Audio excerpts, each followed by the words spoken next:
Welcome to PS news. ముందుగా headlines చూద్దాం. వినుకొండలో హత్యకు గురైన రషీద్ కుటుంబాన్ని పరామర్శించిన జగన్. వినుకొండలో రషీద్ అనే యువకుడు దారుణ హత్య వెనుక ఎవరున్నా వదిలేది లేదని స్పష్టీకరణ. ఏపీలో అటవిక పాలన కొనసాగుతోందని ఆగ్రహం.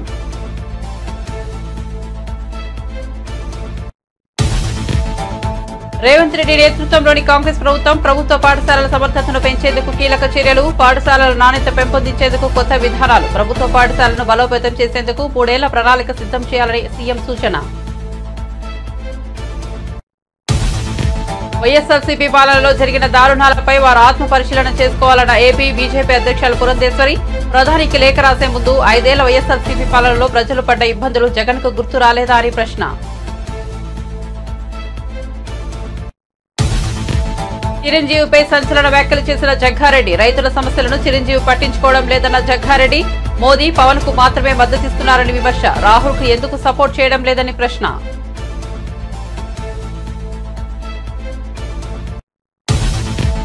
బంగాళాఖాతంలో వాయుగుండం 3 రోజుల పాటు ఏపీలో భారీ వర్షాలు. వాతావరణ హెచ్చరిక. వాయువ్య బంగాళాఖాతంలో వాయుగుండం. తీర ప్రాంతాల ప్రజలకు అప్రమత్తంగా ఉండాలని సూచన. ఉత్తర కోస్తా నౌకాశ్రయాలకు 3వ నెంబర్ ప్రమాద హెచ్చరికలు. మైక్రోసాఫ్ట్ లో సాంకేతిక సమస్యలు. బ్యాంకులు, విమానయాన సంస్థలు, టెలికాం రంగాలు ప్రభావితం. మైక్రోసాఫ్ట్ సేవల వైఫల్యం కారణంగా వివిధ రంగాలకు ప్రభావం ఉందన్న కేంద్ర మంత్రి రామ్మోహన్ నాయుడు.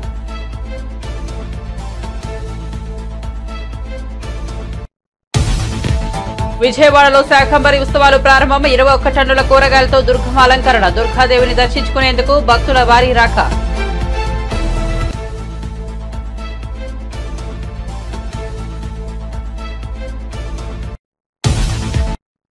ఇక వార్త వివరాల్లోకి వెళ్తే, పల్నాడు జిల్లా వినుకొండలో రషీద్ అనే యువకుడు దారుణ హత్యకు గురికావడం తెలిసిందే. ఏపీ మాజీ సీఎం, వైసీపీ అధినేత జగన్ వినుకొండలో రషీద్ ఇంటికి వెళ్లారు. తీవ్ర విషాదంలో ఉన్న రషీద్ కుటుంబ సభ్యులను పరామర్శించారు.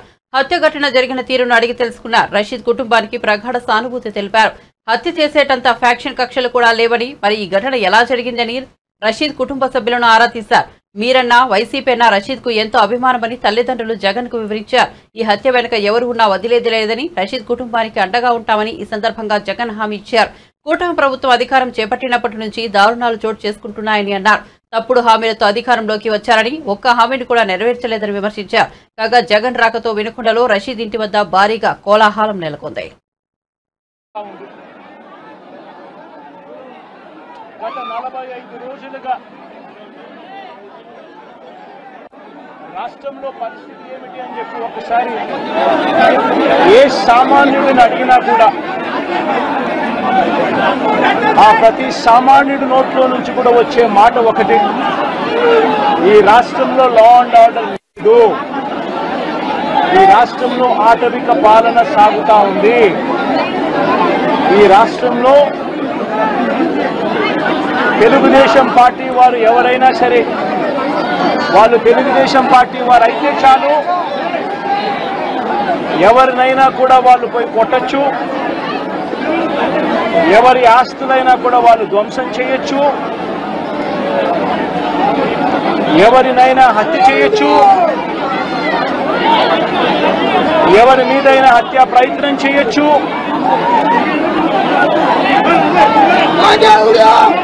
వాళ్ళు ఏమి చేసినా కూడా పోలీసులు ప్రేక్షక పాత్ర మాత్రమే పోషిస్తారు. పోలీసులు ఇంకా అటువైపు నుంచి ఎవరైనా కేసు పెడితే దొంగ కేసులు వాళ్ళే తప్పు చేశారని అంటూ పోలీసులు కూడా బనాయిస్తారు అనే ఒక నీచ సంస్కృతి ఈరోజు రాష్ట్రంలో రాజ్యం వెళ్తా ఉంది. నిజంగా నేను చంద్రబాబు నాయుడు గారిని ఒకటి అడుగుతా ఉన్నా. ఈ 45 రోజుల పాలనలో ఏకంగా 31 రాజకీయ హత్యలు జరిగాయి. 31 కూడా కాదు. ఇక్కడికి రాకముందు మా వాళ్ళు నాకు చెప్పిన సంఖ్య 36. 45 రోజుల్లో దాదాపుగా 36 రాజకీయ హత్యలు, 300కు పైగా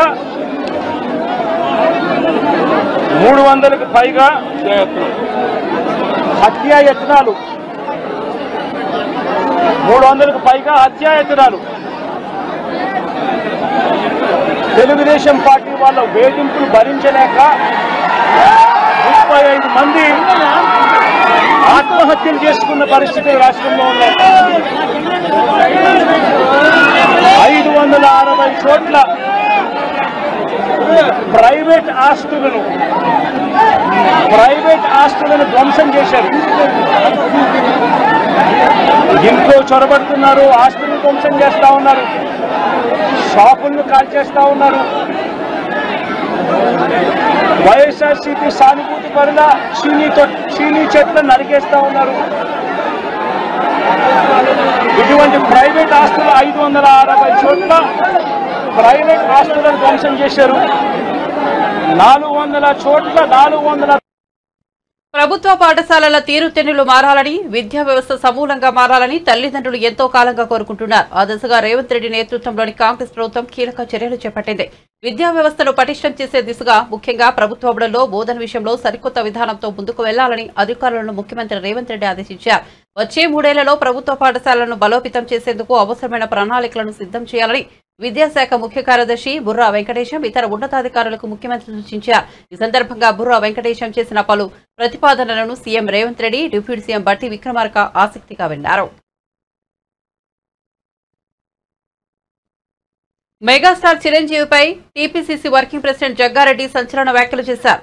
రైతులకు జరుగుతున్న నష్టాలపై సినిమాలు తీసిన చిరంజీవి ఢిల్లీలో ధర్నాలు చేసిన రైతులకు ఎందుకు మద్దతు ఇవ్వలేదని ప్రశ్నించారు.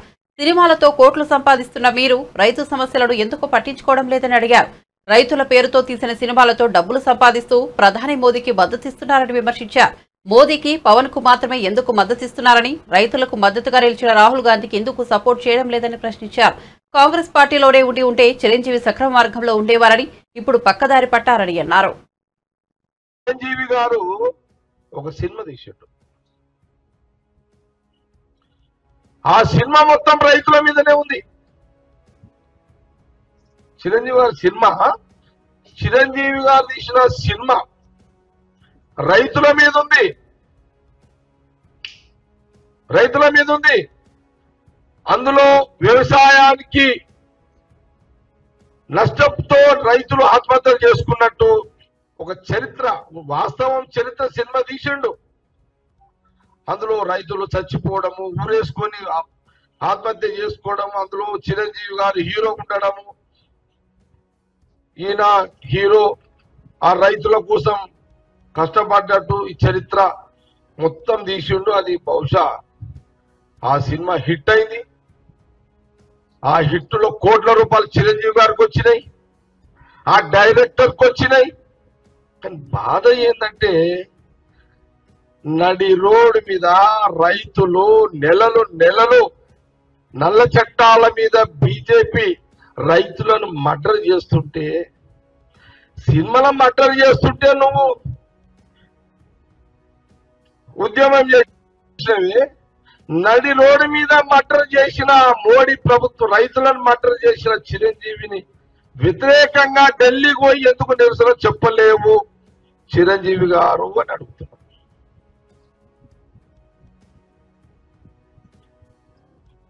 సినిమానేమో హిట్, రైతులేమో ఫట్. కోట్ల రూపాయలు నీ జేబులోకి వచ్చినాయి, నీ డైరెక్టర్కి వచ్చినాయి. నీ డైరెక్టర్కి వచ్చినాయి.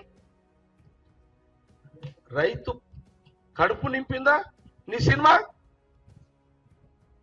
కానీ మరి నువ్వెందుకు మీ తమ్ముడు పవన్ కళ్యాణ్కి బీజేపీకి సపోర్ట్ ఇస్తున్నా? పవన్ కళ్యాణ్కి నువ్వెందుకు, మీ తమ్ముడే కదా పవన్ కళ్యాణ్ గారు, నువ్వు సినిమాలో హిట్ అయినావు, కోట్ల రూపాయలు నీకు వచ్చినాయి. మరి రాహుల్ గాంధీ గారు ఏమో ఆ రైతుల దగ్గరికి పోతాం పోయిండు. మరి మీ తమ్ముడేమో బీజేపీతో వస్తానా, background under ground Chandrababu Naidu గారికి తోస్తానా? మరి మీరు ఎందుకు? జగన్ పోలేడు ముఖ్యమంత్రి, ఢిల్లీకి జగన్ పోలేడు, ఢిల్లీకి చంద్రబాబు నాయుడు పోలేడు, చిరంజీవి పోలేడు, పవన్ కళ్యాణ్ పోలేడు. మీరు సినిమాలు తీస్తారు, హిట్ చేస్తారు, కోట్ల రూపాయలు మీరు సంపాదిస్తున్నారు. మీరా కాంగ్రెస్ పార్టీని శంకించేది? మీరా రాహుల్ గాంధీ గారి నాయకత్వం మీద మాట్లాడేదని కాంగ్రెస్ పార్టీ గాంధీ భవన్ నుంచి ప్రశ్నిస్తున్నారు. మైక్రోసాఫ్ట్ కు సంబంధించిన 365 యాప్స్ సేవల్లో శుక్రవారం సాంకేతిక సమస్యలు తలెత్తాయి. దీంతో బ్యాంకులు, విమానయాన సంస్థలు, టెలికాం, మీడియా సహా అనేక రంగాలపై దాని ప్రభావం పడింది. ఆ క్రమంలో లండన్ స్టాక్ ఎక్స్చేంజ్ లో సేవలు నిలిచిపోయాయి. ఈ సేవలు నిలిచిపోవడంతో కేంద్ర పౌర విమానయాన శాఖ మంత్రి రామ్మోహన్ నాయుడు స్పందించారు.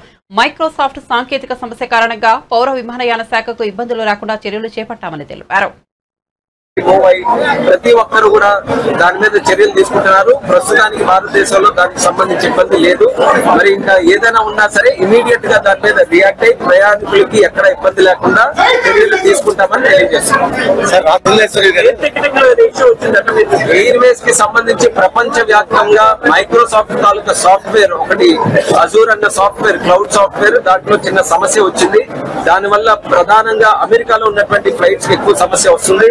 నేను ఇప్పుడే మా తాలూకా సెక్రటరీతో కూడా మాట్లాడాను. మన భారతదేశంలో ఆ సమస్య ఎక్కడ కూడా ఇబ్బంది లేకుండా ఫ్లైట్లన్నీ కూడా ప్రశాంతంగా తిరగడానికి టెక్నికల్ సాఫ్ట్వేర్ సిస్టమ్ నుంచి మాన్యువల్ సిస్టమ్ కి మూవ్ అయ్యి ప్రతి ఒక్కరు కూడా దాని మీద చర్యలు తీసుకుంటున్నారు. ప్రస్తుతానికి భారతదేశంలో దానికి సంబంధించి ఇబ్బంది లేదు. మరి ఇంకా ఏదైనా ఉన్నా సరే ఇమీడియట్ గా దాని మీద రియాక్ట్ అయి ప్రయాణికులకి ఎక్కడ ఇబ్బంది లేకుండా చర్యలు తీసుకుంటామని తెలియజేస్తున్నాం. ఎయిర్వేస్ కి సంబంధించి ప్రపంచ వ్యాప్తంగా మైక్రోసాఫ్ట్ తాలూకా సాఫ్ట్వేర్ ఒకటి అజూర్ అన్న సాఫ్ట్వేర్, క్లౌడ్ సాఫ్ట్వేర్, దాంట్లో చిన్న సమస్య వచ్చింది. దానివల్ల ప్రధానంగా అమెరికాలో ఉన్నటువంటి ఫ్లైట్స్ కి ఎక్కువ సమస్య వస్తుంది. నేను ఇప్పుడే మా తాలూకా సెక్రటరీతో కూడా మాట్లాడాను. మన భారతదేశంలో ఆ సమస్య ఎక్కడ కూడా ఇబ్బంది లేకుండా ఫ్లైట్లన్నీ కూడా ప్రశాంతంగా తిరగడానికి టెక్నికల్ సాఫ్ట్వేర్ సిస్టమ్ నుంచి మాన్యువల్ సిస్టమ్ కి మూవ్ అయ్యి ప్రతి ఒక్కరు కూడా దాని మీద చర్యలు తీసుకుంటున్నారు. ప్రస్తుతానికి భారతదేశంలో దానికి సంబంధించి ఇబ్బంది లేదు. మరి ఇంకా ఏదైనా ఉన్నా సరే ఇమీడియట్ గా దాని మీద రియాక్ట్ అయి ప్రయాణికులకి ఎక్కడ ఇబ్బంది లేకుండా చర్యలు తీసుకుంటామని తెలియజేస్తున్నాం. ఎయిర్వేస్ కి సంబంధించి ప్రపంచ వ్యాప్తంగా మైక్రోసాఫ్ట్ తాలూకా సాఫ్ట్వేర్ ఒకటి అజూర్ అన్న సాఫ్ట్వేర్, క్లౌడ్ సాఫ్ట్వేర్, దాంట్లో చిన్న సమస్య వచ్చింది. దానివల్ల ప్రధానంగా అమెరికాలో ఉన్నటువంటి ఫ్లైట్స్ కి ఎక్కువ సమస్య వస్తుంది. నేను ఇప్పుడే మా తాలూకా సెక్రటరీతో కూడా మాట్లాడాను. మన భారతదేశంలో ఆ సమస్య ఎక్కడ కూడా ఇబ్బంది లేకుండా ఫ్లైట్లన్నీ కూడా ప్రశాంతంగా తిరగడానికి టెక్నికల్ సాఫ్ట్వేర్ సిస్టమ్ నుంచి మాన్యువల్ సిస్టమ్ కి మూవ్ అయ్యి ప్రతి ఒక్కరు కూడా దాని మీద చర్యలు తీసుకుంటున్నారు. ప్రస్తుతానికి భారతదేశంలో దానికి సంబంధించి ఇబ్బంది లేదు. మరి ఇంకా ఏదైనా ఉన్నా సరే ఇమీడియట్ గా దాని మీద రియాక్ట్ అయి ప్రయాణికులకి ఎక్కడ ఇబ్బంది లేకుండా చర్యలు తీసుకుంటామని తెలియజేస్తున్నాం. ఎయిర్వేస్ కి సంబంధించి ప్రపంచ వ్యాప్తంగా మైక్రోసాఫ్ట్ తాలూకా సాఫ్ట్వేర్ ఒకటి అజూర్ అన్న సాఫ్ట్వేర్, క్లౌడ్ సాఫ్ట్వేర్, దాంట్లో చిన్న సమస్య వచ్చింది. దానివల్ల ప్రధానంగా అమెరికాలో ఉన్నటువంటి ఫ్లైట్స్ కి ఎక్కువ సమస్య వస్తుంది. నేను ఇప్పుడే మా తాలూకా సెక్రటరీతో కూడా మాట్లాడాను. మన భారతదేశంలో ఆ సమస్య ఎక్కడ కూడా ఇబ్బంది లేకుండా ఫ్లైట్లన్నీ కూడా ప్రశాంతంగా తిరగడానికి టెక్నికల్ సాఫ్ట్వేర్ సిస్టమ్ నుంచి మాన్యువల్ సిస్టమ్ కి మూవ్ అయ్యి ప్రతి ఒక్కరు కూడా దాని మీద చర్యలు తీసుకుంటున్నారు. ప్రస్తుతానికి భారతదేశంలో దానికి సంబంధించి ఇబ్బంది లేదు. మరి ఇంకా ఏదైనా ఉన్నా సరే ఇమీడియట్ గా దాని మీద రియాక్ట్ అయి ప్రయాణికులకి ఎక్కడ ఇబ్బంది లేకుండా చర్యలు తీసుకుంటామని తెలియజేస్తున్నాం.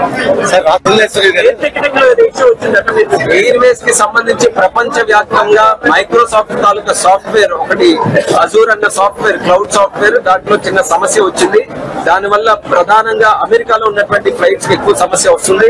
నేను ఇప్పుడే మా తాలూకా సెక్రటరీతో కూడా మాట్లాడాను. మన భారతదేశంలో ఆ సమస్య ఎక్కడ కూడా ఇబ్బంది లేకుండా ఫ్లైట్లన్నీ కూడా ప్రశాంతంగా తిరగడానికి టెక్నికల్ సాఫ్ట్వేర్ సిస్టమ్ నుంచి మాన్యువల్ సిస్టమ్ కి మూవ్ అయ్యి ప్రతి ఒక్కరు కూడా దాని మీద చర్యలు తీసుకుంటున్నారు. ప్రస్తుతానికి భారతదేశంలో దానికి సంబంధించి ఇబ్బంది లేదు. మరి ఇంకా ఏదైనా ఉన్నా సరే ఇమీడియట్ గా దాని మీద రియాక్ట్ అయి ప్రయాణికులకి ఎక్కడ ఇబ్బంది లేకుండా చర్యలు తీసుకుంటామని తెలియజేస్తున్నాం. ఎయిర్వేస్ కి సంబంధించి ప్రపంచ వ్యాప్తంగా వైఎస్ఆర్సీపీ పాలనలో సాగించిన అరాచకాలపై ఆత్మ పరిశీలన చేసుకోవాలని ఏపీ బీజేపీ అధ్యక్షులు రాజమహేంద్రవరం ఎంపీ పురంధేశ్వరి హితవు పలికారు.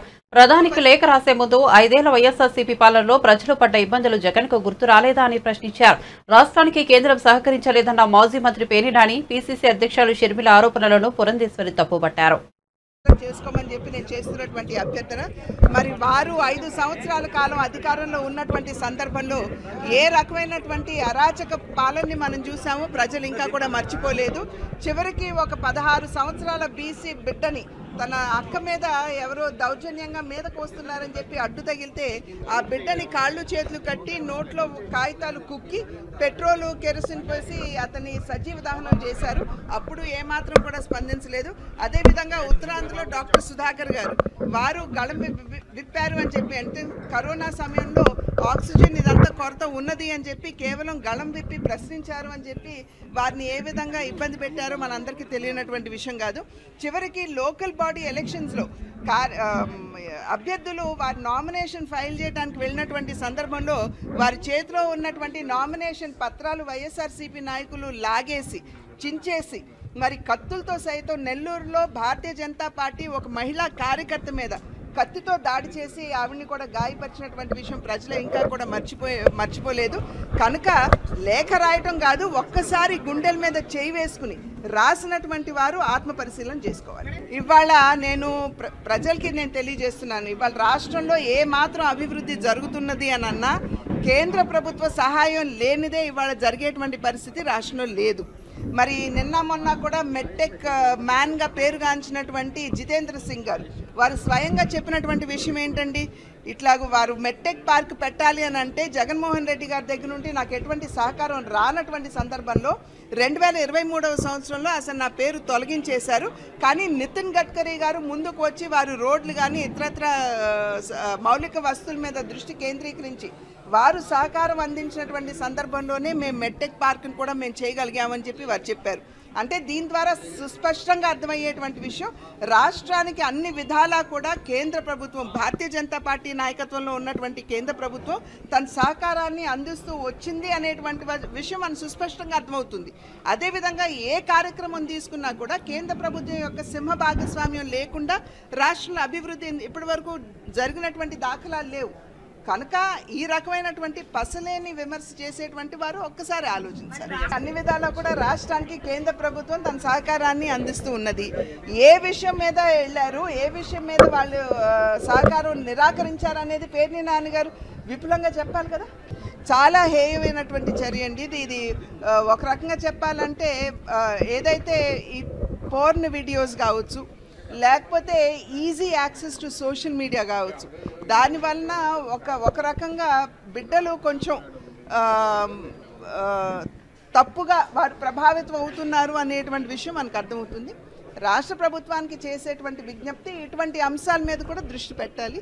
ఈ సోషల్ మీడియాని ఎలా మనం ఒక రకంగా దాని మీద ఒక పర్యవేక్షణ పెట్టవచ్చు, మనం ఆలోచించవలసినటువంటి అవసరం ఖచ్చితంగా ఉన్నది అని చెప్పి నేను భావిస్తున్నాను. పరిశీలన చేసుకోమని చెప్పి నేను చేస్తున్నటువంటి అభ్యర్థన. మరి వారు 5 సంవత్సరాలు గ్రూప్ 2, గ్రూప్ 3 పరీక్షలను ప్రభుత్వం ఖచ్చితంగా వాయిదా వేస్తుందని కాంగ్రెస్ సీనియర్ నేత ఎంపీ మల్లు రవి స్పష్టం చేశారు. గ్రూప్స్ అభ్యర్థులతో ఉప ముఖ్యమంత్రి మల్లు భట్టి విక్రమార్క చర్చలు జరిపారని ఆయన తెలిపారు. పరీక్షల వాయిదాపై టీజీపీఎస్సీ చైర్మన్ తో ఉప ముఖ్యమంత్రి మాట్లాడారని మల్లు రవి వెల్లడించారు. డిప్యూటీ చీఫ్ మినిస్టర్ దగ్గర మీటింగ్ జరిగింది. ఆ మీటింగ్లో నేను, బలరాం నాయక్ గారు, అనిల్ కుమార్ గారు, మన చరణ్ కుమార్ గారు, అదే రకంగా లోకేష్ గారు వీరితో పాటు పాల్గొని వారు చెప్పిన విషయాలన్నీ విని దాని మీద ఉప ముఖ్యమంత్రి గారు సానుకూలంగా స్పందించి వెంటనే పబ్లిక్ సర్వీస్ కమిషన్ చైర్మన్ గారితో కూడా అందరి ముందు మాట్లాడి వారు చెప్పినట్టుగా గ్రూప్ 2, గ్రూప్ 3 ఎగ్జామినేషన్స్ని పోస్ట్పోన్ చేయడానికి సానుకూలమైన డేట్స్ని నిర్ణయించి ఎవరికి నష్టం జరగకుండా ఆ డేట్స్ని ఆలోచించి రిపోర్ట్ పంపమని చెప్పారు.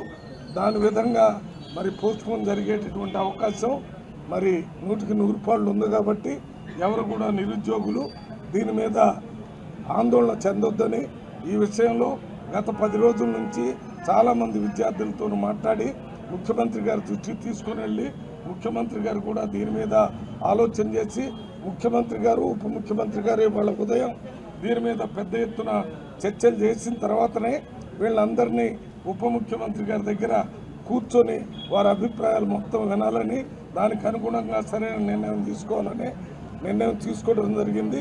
అందులో భాగంగానే ఈరోజు ఈ రకంగా నిర్ణయం తీసుకున్నాం.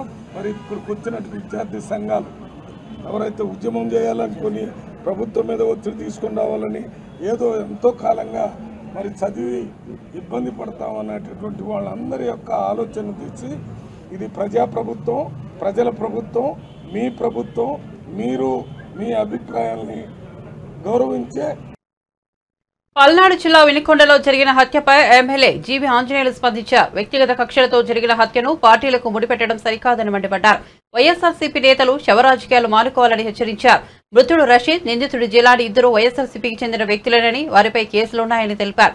వారిద్దరి మధ్య ఉన్న వైరాన్ని వైఎస్ఆర్సీపీ మాజీ ఎమ్మెల్యే బొల్లా బ్రహ్మనాయుడు, ఆయన అనుచరుడు ఖాన్ పెంచి పోషించారని ఆరోపించారు. జిలాని ఇంటిపై రషీద్ దాడి చేసినప్పుడే కఠినంగా వ్యవహరించి ఉంటే ఈ హత్య జరిగేది కాదన్నారు.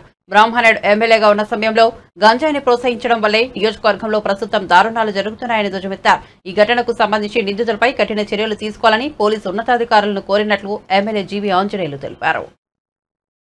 ఈరోజు ప్రజలందరికీ ఒక విజ్ఞప్తి చేస్తున్నాం. తెలుగుదేశం ప్రభుత్వం అధికారంలోకి వచ్చింది. ముఖ్యమంత్రి చంద్రబాబు నాయుడు గారు ఈరోజు రాష్ట్రంలో ఎక్కడ కూడా శాంతి భద్రతలకి విఘాతం కలగకూడదు, సమర్థవంతంగా శాంతి భద్రతలు ఇవ్వాలనేది ఈరోజు తెలుగుదేశం ప్రభుత్వం యొక్క లక్ష్యం. ఈరోజు వినుకొండలో తొలి ఏకాదశి పండగ రోజు ఒక దారుణమైనటువంటి హత్య జరగటం చాలా చాలా బాధాకరం. దీనికి కారణం ఈరోజు హత్య చేసినటువంటి జిలాని, అలాగే చనిపోయినటువంటి వ్యక్తి ఇద్దరు వైఎస్ఆర్ పార్టీలో తిరిగినటువంటి వాళ్ళు, వైఎస్ఆర్ పార్టీ గ్యాంగ్ లో తిరిగినటువంటి వాళ్ళు, అలాగే వైఎస్ఆర్ పార్టీ లీడర్లతో తిరిగినటువంటి వాళ్ళు. హత్య చేసిన ఆయన, అలాగే హత్య గావించబడ్డ ఆయన ఇద్దరు వైఎస్ఆర్ పార్టీలో తిరిగినటువంటి వాళ్ళు. వాళ్ళిద్దరి మధ్య వ్యక్తిగతంగా గొడవలు ఉన్నాయని చెప్పేసి గతంలో జిలానీ మీద అటెంప్ట్ మర్డర్ కేసు నమోదయ్యింది. వీళ్ళిద్దరి మధ్య కేసులు నమోదైంది.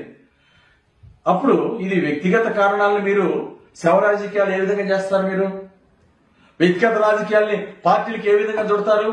సిగ్గుందా మీకు? వ్యక్తిగత రాజకీయాల్ని పార్టీలు చుట్టడం చాలా దుర్మార్గం. ప్రజల అమాయకులు అనుకోవద్దు. ఈరోజు ఈ శవ రాజకీయాలు ఇప్పుడైనా మానుకోండి. ప్రజలు చిత్తుగా ఓడించిన తర్వాత అయినా మీకు బుద్ధి రాకపోవడం చాలా బాధాకరం. గతంలో బాబాయ్ హత్యని మీరు ఎట్లయితే దుష్ప్రచారం చేశారో, ఈరోజు మీ పార్టీ కార్యకర్తలు హత్య చేసినా అది తెలుగుదేశం పార్టీ మీద బురద జల్లటం, శవ రాజకీయాలు చేయటం, ఇది ఎంతవరకు సమంజసం అని అడుగుతున్నా నేను. ఇప్పటికైనా శవ రాజకీయాలు మానుకోండి. ఇది చాలా దుర్మార్గం. సిగ్గుపడాలి. ఇలాంటి శవ రాజకీయాలు చేయడానికి చాలా సిగ్గుపడాలా? ఏది ఏమైనా సరే ఇలాంటి హత్య జరగడం చాలా బాధాకరం. దీన్ని కఠినంగా వ్యవహరిస్తుంది తెలుగుదేశం ప్రభుత్వం. ఎవరైతే ఈ దాడికి హత్యకు పాల్పడ్డారో, ఎవరైతే ఉన్నారో వాళ్ళందరినీ కూడా కఠినంగా శిక్షిస్తాం. అధికారులకు ఆదేశించడం జరిగింది. ఈ హత్య నేరంలో ఎవరెవరికైతే సంబంధం ఉందో వాళ్ళందరి మీద కఠినంగా వ్యవహరించాలి, అందరిని అరెస్ట్ చేయాలి, కఠినంగా శిక్షించాలని చెప్పేసి మేము అధికారులు ఎస్పీని కోరాం. ఎస్పీ గారు కూడా నిష్పక్షపాతంగా ఈ కేసులో వ్యవహరిస్తున్నారు. పాత గొడవలు ఓ పార్టీలో వైఎస్ఆర్ పార్టీలో ఇద్దరు పనిచేసినటువంటి వాళ్ళు, అలాంటిది తెలుగుదేశం పార్టీకి చుడతారా? శవ రాజకీయాలు చేస్తారా? ఇది చాలా సిగ్గుసేటు. విజయవాడ శ్రీ దుర్గా మల్లేశ్వర స్వామి దేవస్థానంలో ఇవాంటి నుంచి శాకంబరి ఉత్సవాలు ప్రారంభమయ్యాయి. 21 టన్నుల కూరగాయలు, ఆకుకూరలు, పండ్లు, నిమ్మ, ఆపిల్ కాయలతో అమ్మవారిని అలంకరించారు. దేవస్థానం ప్రాంగణం శ్రీ అమ్మవారి ఉపాలయాలలోని దేవతామూర్తులకు, ఉత్సవమూర్తులకు కూరగాయలు, పండ్లతో ఆలయ అర్చకులు అలంకరణ చేశారు. ఇవాల్టి నుంచి 3 రోజుల పాటు ఇంద్రకీలాద్రిపై కూరగాయలు, ఆకుకూరలు, పండ్లు అలంకరణతో దుర్గమ్మ దర్శనమివ్వనున్నారు. అదేవిధంగా ఆలయ ప్రాంగణాన్ని కూరగాయలు, పండ్లు, నిమ్మకాయలతో అలంకరించారు. దుర్గాదేవిని దర్శించుకునేందుకు భక్తులు పెద్ద సంఖ్యలో తరలి వస్తున్నారు. వారికి అవసరమైన మౌలిక ఏర్పాట్లను ఆలయ అధికారులు అందుబాటులో ఉంచారు. ఆలయంలో భక్తులకు ఇబ్బంది తలెత్తకుండా చేపట్టిన ఏర్పాట్లను ఈవో రామారావు పర్యవేక్షించారు. 3 రోజుల పాటు జరిగే ఈ మహోత్సవాల్లో హోమాలు, ప్రత్యేక అర్చనలు జరుగుతాయి. కూరగాయలతో వండిన కదంబ ప్రసాదాన్ని భక్తులకు పంపిణీ చేస్తారు. తిరుమల శ్రీవారి దర్శనార్థం ఆంధ్రప్రదేశ్ హోంమంత్రి వంగల్పూడి అనిత తిరుపతికి చేరుకున్నారు. కూటమి కార్యకర్తలు హోంమంత్రికి అలిపిరి వద్ద స్వాగతం పలికారు. అనంతరం అలిపిరి నుంచి తిరుమలకు కాలినడకన ఆమె బయలుదేరి వెళ్లారు. అలిపిరిలోని తొలిమెట్టు వద్ద కొబ్బరికాయలు కొట్టి కాలినడక ప్రారంభించారు. శుక్రవారం రాత్రి తిరుమలలో బస చేసి శనివారం ఉదయం ఆమె వెంకటేశ్వర స్వామిని దర్శించుకోనున్నారు.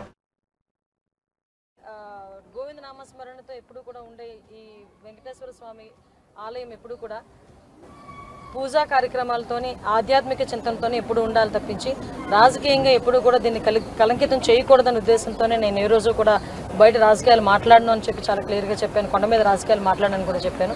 అందులో భాగంగానే ఒకటే చెప్తున్నాను, ఆ వెంకటేశ్వర స్వామి దయ ఈరోజు మా అందరి మీద, ముఖ్యంగా చంద్రబాబు నాయుడు గారి మీద, ఎన్డీఏ కూటమి అందరి మీద ఉండి మంచి పరిపాలన అందించడంలో ఆ దేవదేవుని ఆశీస్సులు ఉండాలని మనస్ఫూర్తిగా చూశానండి. యాక్చువల్గా నేను చూసినప్పుడు ఒక సైడ్ని యాక్చువల్గా వాళ్ళకి కొండవాలు ఉంది. కొండవాలు దగ్గర కనీసం ఒక ఫెన్సింగ్ లాంటిది ఏదైనా ఉండుంటే డెఫినెట్గా అటు నుంచి ఏదైనా క్లోరమోగలు రావటం కానీ, రేపు పొద్దున వర్షం పడినప్పుడు బురద కూడా ఎక్కువైపు రావటం కానీ జరగకుండా ఉండాలంటే ఒక ఫెన్సింగ్ అంటూ వేయాలి. లాస్ట్ టైం నాకు తెలిసి చంద్రబాబు నాయుడు గారి గవర్నమెంట్లో 10 కోట్లు దానికి శాంక్షన్ అయింది. బట్ మొన్న గవర్నమెంట్ వచ్చిన తర్వాత అది కూడా ఎక్కడ కూడా వేసిన పరిస్థితి కనిపించలేదు. కాకపోతే నాకు దారిలో వచ్చేటప్పుడు కనిపించిన దుడ్డు కర్రలు కనిపించినాయి. ఏంటి కర్రలు అని అడిగాను అనమాట. ఇవేనండి పులులు కొట్టబోయే కర్రలు, వీటికి స్టిక్కర్లు అంటించి ఆ రోజు మా అందరికీ ఇచ్చారండి అని వచ్చేట దారిలోని నడకదారిలో ఉన్న భక్తులు కొంతమంది నాకు చూపించడం కూడా జరిగింది. అయితే అదే నవ్వుకున్నాం మేమందరం కూడా. అంటే పులిని కర్రతో కొట్టే సంస్కృతిని తీసుకొచ్చారు లాస్ట్ గవర్నమెంట్. వాయువ్య బంగాళాఖాతంలో ఏర్పడిన వాయుగుండం ప్రభావంతో ఆంధ్రప్రదేశ్లో మరో 3 రోజులు భారీ వర్షాలు కురుస్తాయని వాతావరణ శాఖ అధికారులు తెలిపారు. రాగల 24 గంటలు తీర ప్రాంతాల ప్రజలు అప్రమత్తంగా ఉండాలని సూచించారు. ఉత్తర కోస్తాలో కళింగపట్నం నుంచి కాకినాడ వరకు ఉన్న నౌకాశ్రయాలకు 3వ నెంబర్ ప్రమాద హెచ్చరిక జారీ చేశామని తెలిపారు. బులెటిన్ ముగించే ముందు హెడ్లైన్స్ మరోసారి చూద్దాం. వినుకొండలో హత్యకు గురైన రషీద్ కుటుంబాన్ని పరామర్శించిన జగన్. వినుకొండలో రషీద్ అనే యువకుడి దారుణ హత్య వెనుక ఎవరున్నా వదిలేది లేదని స్పష్టీకరణ. ఏపీలో అటవిక పాలన కొనసాగుతోందని ఆగ్రహం.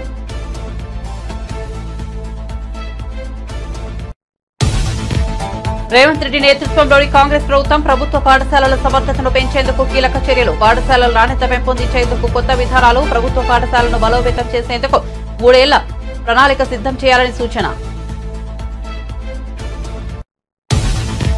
వైఎస్ఆర్సీపీ పాలనలో జరిగిన దారుణాలపై వారు ఆత్మ పరిశీలన చేసుకోవాలన్న ఏపీ బీజేపీ అధ్యక్షురాలు పురంధేశ్వరి. ప్రధానికి లేఖ రాసే ముందు వైఎస్ఆర్సీపీ 5 ఏళ్ల పాలనలో ప్రజలు పడ్డ ఇబ్బందులు జగన్కు గుర్తు రాలేదా అనే ప్రశ్న. చిరంజీవిపై సంచలన వ్యాఖ్యలు చేసిన జగ్గారెడ్డి. రైతుల సమస్యలను చిరంజీవి పట్టించుకోవడం లేదన్న జగ్గారెడ్డి. మోదీ పవన్ కు మాత్రమే మద్దతిస్తున్నారని విమర్శ. రాహుల్ కు ఎందుకు సపోర్ట్ చేయడం లేదని ప్రశ్న.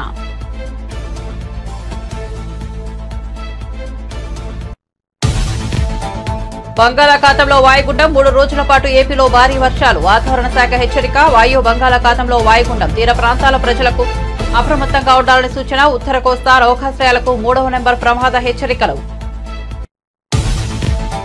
మైక్రోసాఫ్ట్ లో సాంకేతిక సమస్యలు. బ్యాంకులు, విమానయాన సంస్థలు, టెలికాం రంగాలు ప్రభావితం.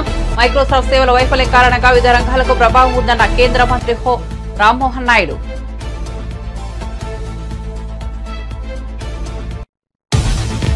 విజయవాడలో శాకంబరి ఉత్సవాలు ప్రారంభం. 21 టన్నుల కూరగాయలతో దుర్గమ్మ అలంకరణ. దుర్గాదేవిని దర్శించుకునేందుకు భక్తుల భారీ రాక.